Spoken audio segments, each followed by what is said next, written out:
very good. So, anong indication? This is to prevent mucus plug or build up ng secretion. So, needed materials natin, of course, kailangan naka-standby yung ating suction machine, our tracheostomy kit, meron din tayong kit for the trach care, our sodium chloride na irrigating solution, yun yung panglilinas natin. Of course, yung ipapalit natin dun sa tracheostomy, the non-fenestrated, the Velcro tag, kasi papalitan natin yung pinagsisecure natin dun sa tracheostomy.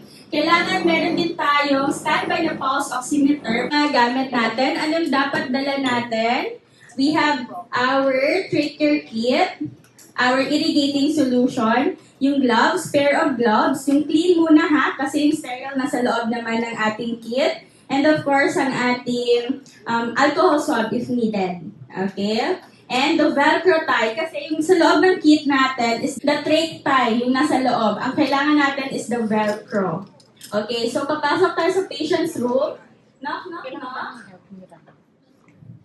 Hi ma'am, magandang hapon po. My name is Ran and I will be your nurse from 2 p.m. to 10 p.m. po. So before we start po, for verification purposes, kindly state your full name and date of birth. Chando, June 18, 1984. Ma'am, permission to touch po. Naririnig ba ako? Yes. Permission to touch po. I'll just check your ID band. Alright, so much naman po. Ma'am, for today po, gagawin pa natin is lilinisan po natin ang inyong tracheostomy. So we need to take care of your tracheostomy po. This is to help keep your airway clear and help you mas makahinga po ng mas maluwag po. So we need for a regular cleaning of your tracheostomy po. This is to prevent infection and of course, para ma-preventing po ang ating build up po ng ating mucus. So, kung meron kayong skills na gagawin, pwede nyong ibaba yung side rails, but make sure kung saan yung side rails na binaba nyo, doon kaya dapat nakapwesto. So yung ito yung sinasabi kong, kita ba or dito? Ito yung sinasabi kong green na transparent container. Dito natin kinikip ang ating fenestrated and the obturator. Kita nyo? Okay, so, saan to siya kinikip? Or saan siya iniiwan? Iniiwan lang po siya sa bedside or sa patient's room. Okay? So, dapat meron tayong pair of clean gloves, our irrigating solution. Tingnan muna natin yung ating mga gamit. Yung sleeves nyo para hindi kayo may harapan during the procedure. Prepare lang muna natin yung ating mga gamit. Open na si trach care kit. So again, yung nasa taas, yung ating sterile drape.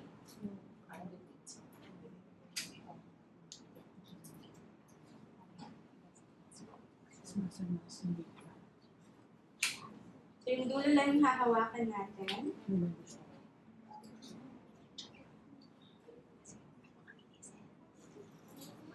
Kita ba?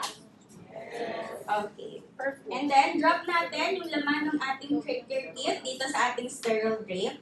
Yan. And then, dahil bago ang ating irrigating solution, pagka-open natin, disinfect for how long? 15 to 30. 10 to 15. And then, yung takip ng ating irrigating solution, keep nyo lang sa ating tray. Huwag nyong iwawala kasi yun yung pangtatakip natin later.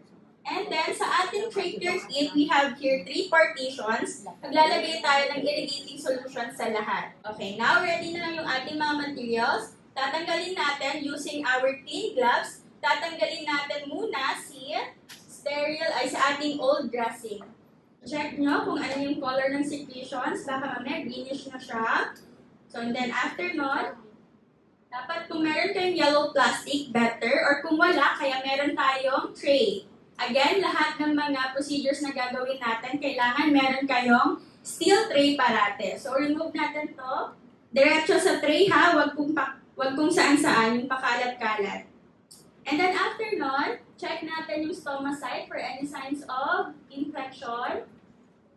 And And then, after checking, Tulmara, okay naman, wala tayong nakita any signs of infection, we will remove the non-fenestrated counterclockwise. So, kailangan yung right hand nyo naka-alalay dito sa outer flange. Kasi konting galaw nyo lang doon sa trach, uubuhin yung pasyente. So, counterclockwise yung pag-open. So, kapag na-unlock nyo na siya, remove nyo lang. And then, drop natin dun sa ating trach care kit para mababad yung secretions. And now, papalitan natin with the, anong tawag dito? The fenestrated. And then, kapag nag-lock naman tayo, kailangan papuntang right. And make sure may clicking sound. Kita ba na nakalock? Dapat magkatapat yung dalawang dot. And after that, so proceed na tayo sa cleaning ng ating non-fenestrated. So before that, tanggalin muna natin si clean gloves. Again, diretso ka agad sa tray. Then, hand hygiene. Then, kunin natin si sterile gloves.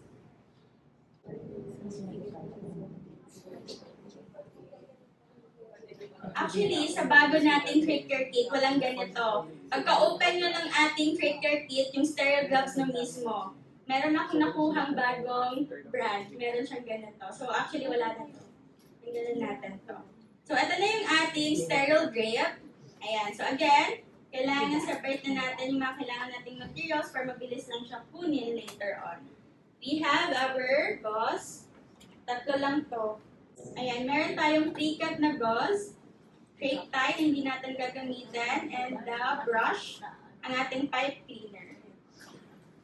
Now, since nababad na yung ating fenestrated kanina, or non-fenestrated, sorry, so lilinisin na natin siya using the brush. So, hawakan natin siya with our non-sterile, tapos yung ating panglilinis is the ating dominant hand. So, linis lang. And then after that, balik natin dito sa sterile grip. Pero dito na sa may dulo ha. Huwag dito sa may gitna. Dito na sa dulo kasi nagamit na natin. And then drop natin dito para banlawan. Then after nun, yan. Tanggalin lang natin yung mga secretions. Huwag na po tayo magganito ha. Kasi before, nagaganyan yung mga nurses, ang nangyayari, ang tendency niyan is natatapon yung ating tube, yung ating non-fenestrated. So, avoid na yung pagtaktak, ganyan. So, pagkabanlaw, yan lang. And then, lilinisin natin siya using the pipe cleaner para ma-dry natin yung loob. And then, lagay lang ulit sa sterile grape, sa dulo lang. And then, kuha tayo ng gauze kasi syempre basa pa yung dito sa may labas. So, clean lang natin siya. Tingnan natin si non-fenestrated. So, kailangan yung ating dominant hand, kailangan sterile lang siya dapat parate. So, tatanggalin natin using our non-dominant hand yung ating fenestrated. And then, pagkatanggal, lagay ka agad si non-fenes. Then, make sure nakalock. And then, this one, drop natin ulit dun sa ating pinagbabaran kanina para mag-loosen din yung mga secretions. And now, before natin to, habang binababad natin, we need to clean the stomacite and the outer flange using our cotton applicator. So, di ba meron tayong 3 partitions? Yung dito maliit, yung isa, yung pinagbabaran natin, hindi natin dyan isasaw. So, dito sa may maliit, isa pang yung extra natin pinaglagyan kanina ng irrigating solution. So, sausaw lang natin si cotton applicator and then yung ating non-dominant hand, alalay lang dito sa outer flange para hindi gagalaw masyado yung ating tracheostomy at hindi uubo yung pasyente. And then, clean lang natin dun sa stomacite. Then, discard. And then, get the other cotton applicator. Dip ulit dun sa ating irrigating solution. Non-dominant hand, pang-alalay. Si dominant hand, yung keep natin sterile. And discard. And then after that, lilinisin naman natin yung outer flange using so yung pangkukuha natin dun sa sterile grape natin, yung ating dominant hand, kasi ito yung sterile. So, kuha lang tayo ng gauze, and then, again, dip natin dito sa irrigating solution. And then pin natin dito si outer plant.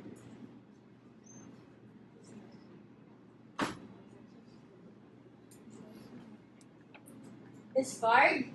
Then of course, kailangan natin siyang i-dry. Pansinin nyo, yung gumagalaw dito sa stereo plate, yung ating dominant hand lang. And then after that, kailan ba tayo nagpapalit ng Velcro pala? Every trade care ba? Kailan? Once soiled lang po. Kasi medyo may kamahalan yung ating Velcro tie. So once visibly soiled lang. Pero kung malinis naman, pwede natin siyang i-maintain ng ganyan. Pero kung nakita natin marami ng libag-libag dahil sa pawis ni patient, papalitan natin siya with another Velcro tie. Kung mag-start tayo dito sa right, loosen muna natin to, tanggalin. Oh. Ayan, so natanggalan natin. Lagay natin yung panibago. Mas maganda, actually, ito yung challenging part, yung pagpapalit ng Velcro tie. So, mas maganda kung meron kayo, kung meron mag-a-assist sa inyo. Okay, and then after nun, so, kailangan lang natin siyang suksok doon para mag-a. And then, that's the time na pwede na natin i-loosen din yung ating other side ng string. Ang Velcro. Pag nilagay na natin yung bagong Velcro tie, then tanggalin na natin si old Velcro tie. Then after nun, linas na tayo ulit ng ating fenestrated. So, same pa din, same process. Nakababad na kanina. So, yung dulo lang yung hahawakan natin. So, clean pa din with the brush. Yan. Para malinas, matanggal sa loob. So, since mabilis lang naman ito nakalagay kanina sa trick, di masyadong secretions. So, mabilis lang siya linisin. And then, get another gauze para mas mag-dry natin. Lagay natin sa ating storage box.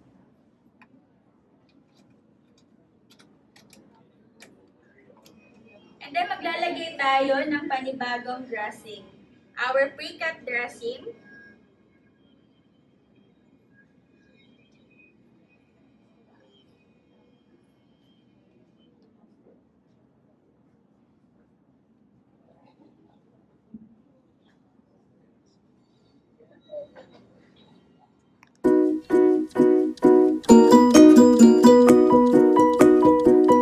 I'll be demonstrating central line care. First, you have to gather all the materials needed: the clean gloves, alcohol, sterile gloves, pre-filled sterile syringe, Tegaderm, your cleanal or your 2% chlorhexidine, 70% alcohol skin wipe, and then you have your swab cap or your puros. So after gathering all the materials, you have to clean your hands first. Your hand rub, and then after that, so why do we have to use the clean gloves first? Because we have to remove your previous dressing by using the clean gloves first. Alright. This is your central site, and then you have to wipe this one, your Tegaderm, with alcohol because it can prevent it to the patient. So this is so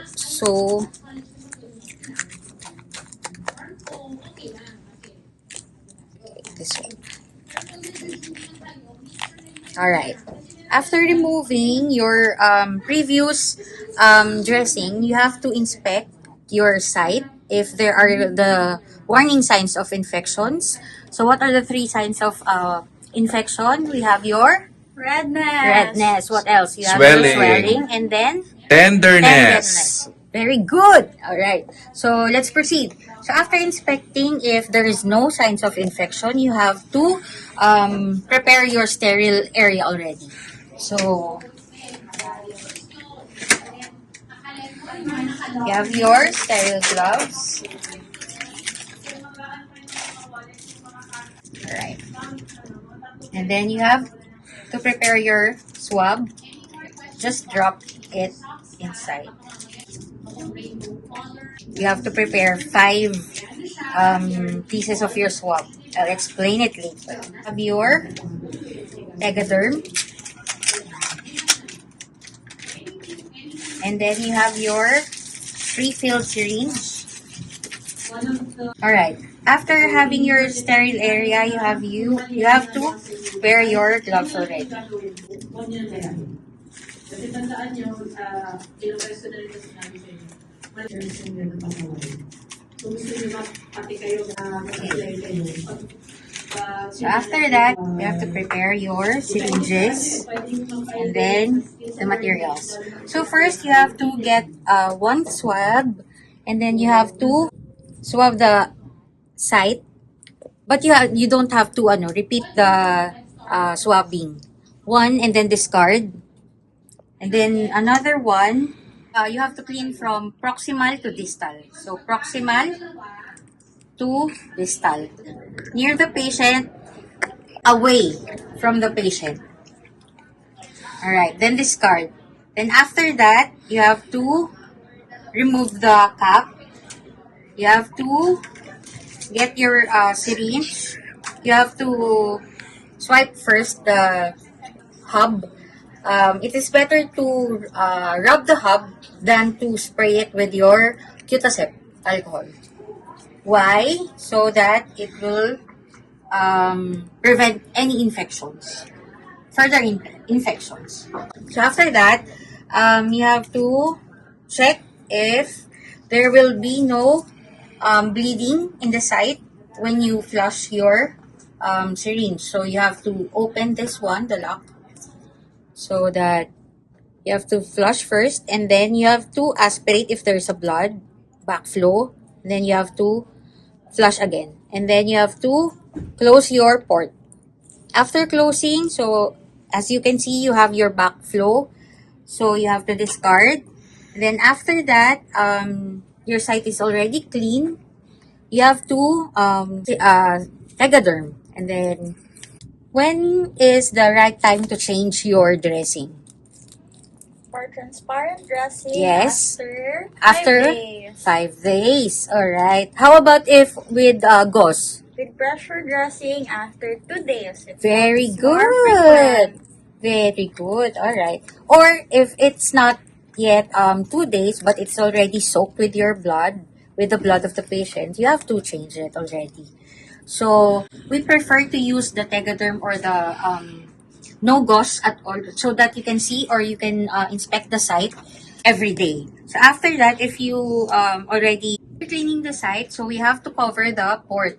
Why? To prevent any further complications or the CLABSI or the central line infections. So you have to get your swab cap, and then you have, this is already soaked with chlorhexidine inside. So you have to, that's it. So after that, you have to assess again the patient if there is pain or any reactions on the patient while you are using your swab. So and then after that, you have to clean your materials that you've used. So you have to clean this one. All right. So this one. All right.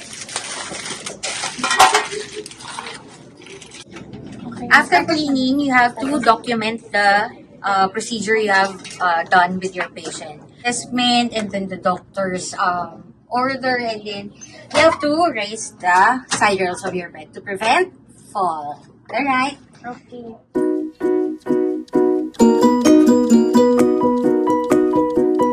Show you today how to insert nasogastric tube. First, we have to check the airway if it's patent or not occluded, or if there's a trauma. Okay, you have to visualize if it's occluded or not. If there's no blockage seen, then we can proceed to the procedure. Okay, but first, prior to insertion, we have to check. And measure how far we have to insert the catheter. So first, we have to check from the tip of the nose to the earlobe and down to the siphon process, so that we would know if how far. That's your marker. Okay, to the siphon process. So this would be how far you would insert the catheter to the patient. So the next would be the insertion. So prior to insertion, you have to put a gel so that you can insert smoothly. And then instruct the patient to swallow and put the patient in an upright position like this so that we can insert smoothly. And the patient will be swallowing the tube and then to the proper placement. Now we can start. Now we have to insert the catheter now. You can swallow, swallow, swallow, swallow, swallow. Okay, swallow, swallow, swallow, swallow, swallow. Okay. Now that it is already placed, then we can secure it with a tape.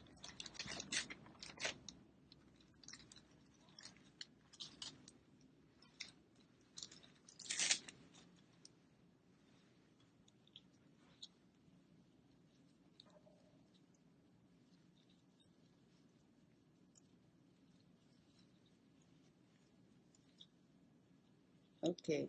After securing the tape, the next thing to do is to check the placement if it's properly placed. So, so first we have to check. Use the septosyringe. We have to aspirate the stomach content. If you can see a green secretion coming out after you use the septosyringe, then you are good. Your placement is good. The next thing to do also is to check with the stethoscope. So the presence of Berberigma sign should be heard when you aspirate. There should be a sound. So that would confirm the proper placement of the tube. So if you're still unsure of the placement, then we can do X-ray. Okay. That's all.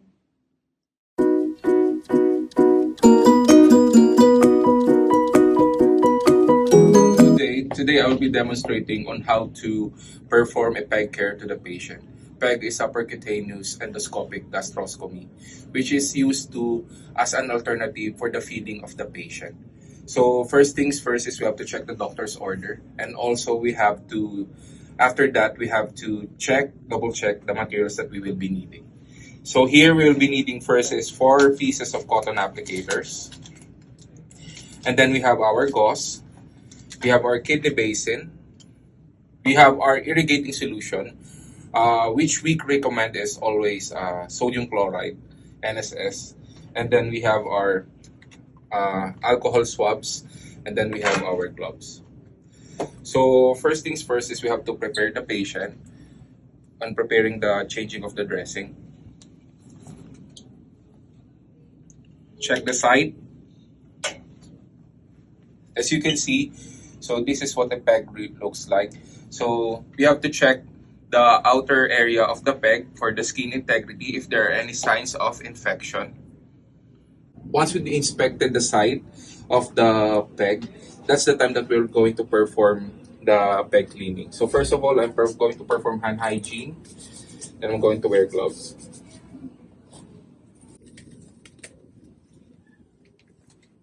So now, if you can see here, the dressing is not attached to the skin of the patient.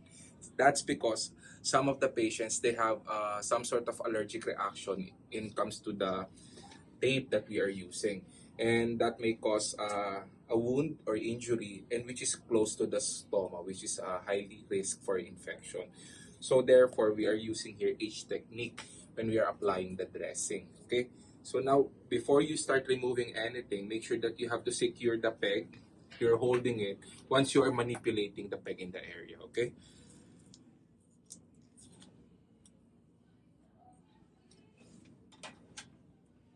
so here slowly and gently going to remove the peg.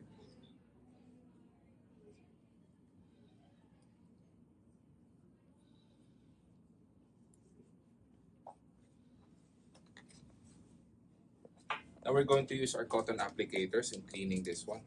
From the cleaning of peg tube, dip the cotton applicator in the irrigating solution.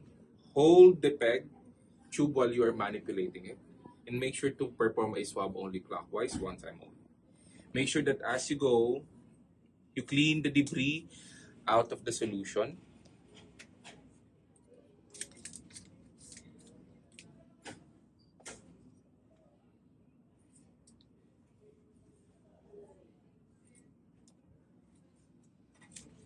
Now, once you've done that one and you're doing drying the area, you can use other cotton applicator in drying the dressing. Okay.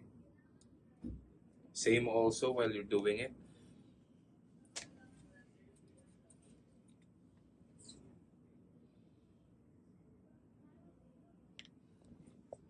There. Now, in going to perform the application of the dressing, we are following a technique. Here's what we call the H technique. So we are using two cotton gauze. Then we fold it in half. And then we attach it to another one. So assuming the letter H. See? Because when you put the tape in the sides, the peg tube should be in the middle. Okay? So what we're gonna do is we have to put the dressing here carefully. And then I'm going to apply the tape.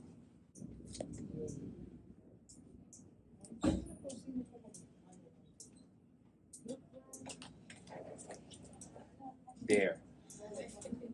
Again, please remember that on applying the tape, we do not put the tape directly onto the skin of the patient, as it may cause possible irritation and may cause infection further if that occurred already to the patient. Now, right after that, once you already established fixing the dressing, make sure that it's firmly in place properly, and then also secure the tube again at the side of the patient. Now, there are questions that how come I am using tape for the tube and yet I'm not using the tape attached to the dressing of the patient? Well, the purpose of this one is to attach the tube securely on the patient, which is away from the stomach of the patient. That is why. Because if we will not secure it, it may risk, pulling the peg and may cause further injury to the patient.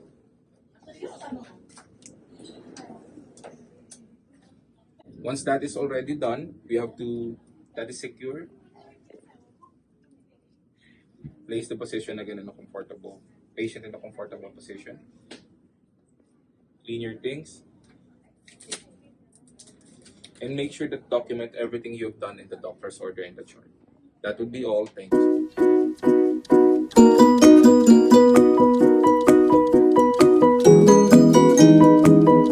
Everyone, today I'll be demonstrating how to insert an IFC in a male patient.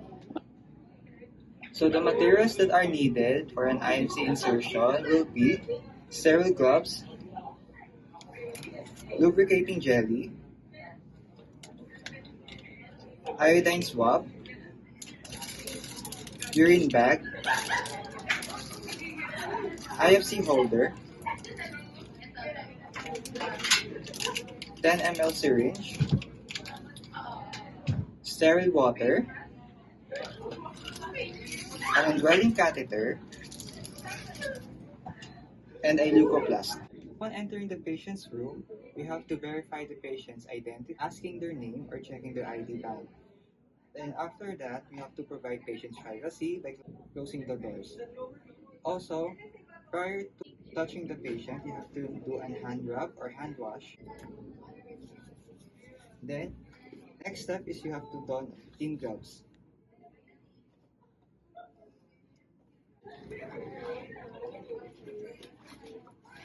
To prepare the patient, Sabi ko, Sige, Dok. Sabi niya, saan? Ikaw, saan mo gusto mo? Sabi niya. Ay, pala siya First, we na, will para clean the patients. mag- If the patient is uncircumcised, we have to retract his foreskin. Then use the scissor technique while holding his genitals. Next is, we have to clean the patients with betadine. So from inner to outer, then discard, then get another swab. You have to clean the side, and then the other side, then discard, then get another one, and then the other side, then discard. Next step is we have to set up our sterile field.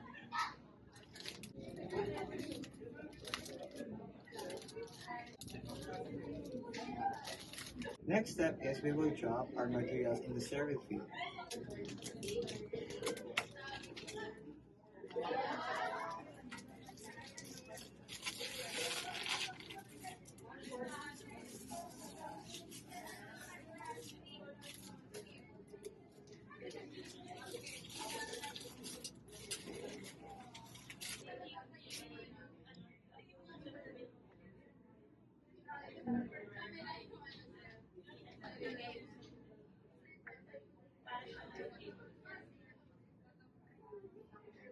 So we will don our sterile gloves.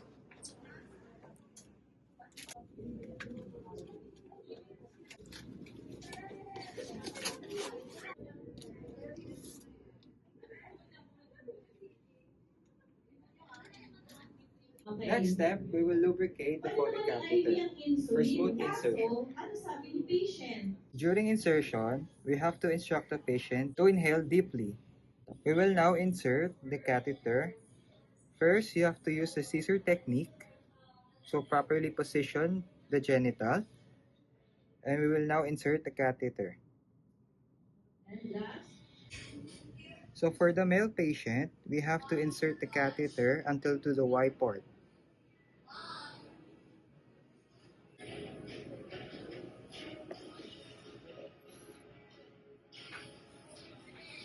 Once you see the urine backflow, you may now attach it to the urine bag. First time pa lang, maingat na dapat tayo. Okay. Paano ba natin Once it's naiiwasan properly yung attached, ganito, you may now inflate the balloon katulad ng with nangyari sterile kay water. Esther? Nurses, what will we use when inflating the balloon? NSS! No, it should be sterile water. Why? When you use NSS or saline, it will crystallize over time. So it will be difficult for us to remove the IFC. Sometimes the patient might require surgical procedure. Now I will inflate the balloon.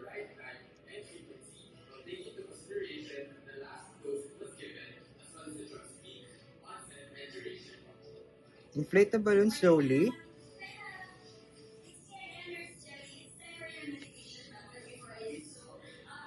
After inflating the balloon, we will slightly tuck the catheter.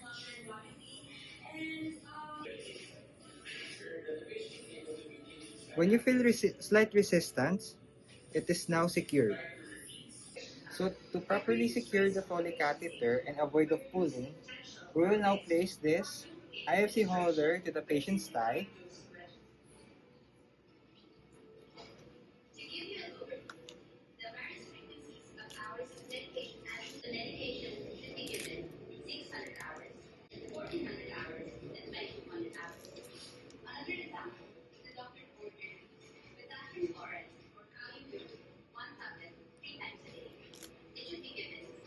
Next step is to place the urine bag below the bladder and 1 inch above the floor to prevent infection.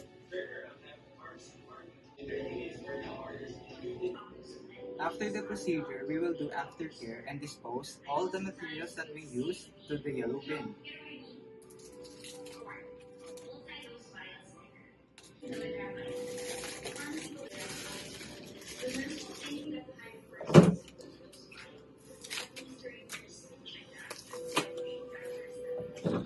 After disposing, don't forget to hand rub and put put the side rails up. Doon sa may standard standardization of timing na medication. Pero not all medications is like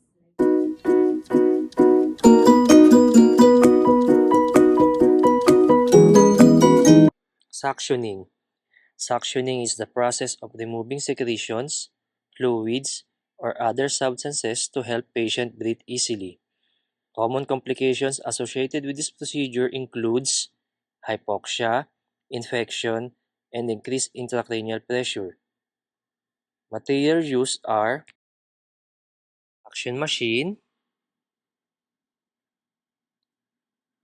suction catheter, kidney basin, irrigating solution, alcohol swab, and a pair of gloves. Before performing the procedure, verify physician's order. Explain the procedure to the patient. Perform hand hygiene and prepare the materials needed for the procedure. Position the patient accordingly. For conscious patient, semi-powlers or high powlers. For unconscious patient, side lying or lateral to prevent aspiration. Pre-oxygenate patient as necessary. Turn on the machine and don sterile gloves. Young cower catheters are used for oral suctioning to remove secretion like saliva, mucus, or blood from the mouth and upper throat. This type of suctioning is often needed for patients who are unconscious, recovering from surgery, or at risk of aspiration. Open suction catheters are flexible and designed for deep suctioning of lower airway, including the trachea and bronchi. These are used in patients who have tracheostomy, endotracheal tubes, or respiratory condition that impair the ability to clear secretion. Open suctioning must be performed with sterile technique to prevent infection in the lungs. For patients on mechanical ventilators, closed suction catheter is often prepared. This system remains connected to ventilator and enclosed in a sterile shield, allowing suctioning without interrupting ventilation. Limit suction time to 10 to 15 seconds per pass. Allow 30 to 60 seconds to rest and reoxygenate between passes. Rinse catheter with steriles align. After suctioning, assess patient airway, breathing, and circulation. Dispose glove and soiled equipment properly, and document.